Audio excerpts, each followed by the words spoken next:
नमस्कार, मैं हूं करमवीर। आप सभी का स्वागत है लाइव झारखंड ब्रेकिंग के खबरें सुपरफास्ट में।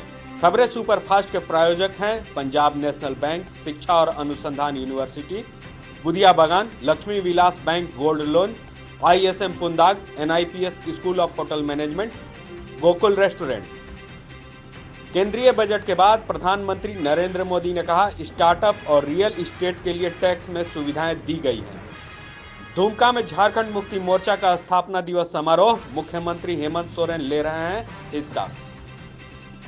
मुख्यमंत्री हेमंत सोरेन ने ट्वीट कर नगर निगम के अधिकारियों को दी चेतावनी, कानून सबके लिए है बराबर, पूरी फाइन वसूले और करे सूचित।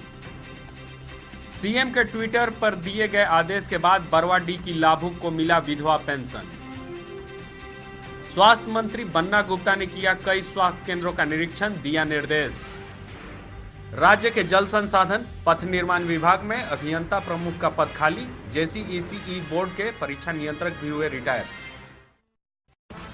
जल पुरुष राजेंद्र सिंह ने कहा, सूखा और बाढ़ के लिए दोषी हैं आम लोग।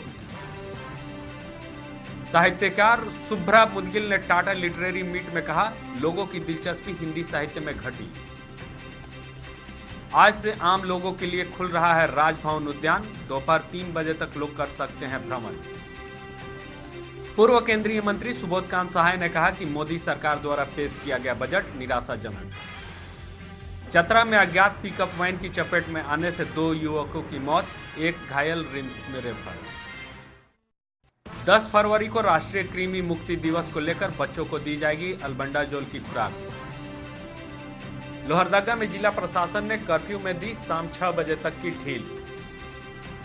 रांची में CAA और NPR के खिलाफ कर रहे आंदोलनकारियों ने कहा कि अब गांव तक फैलेगा विरोध।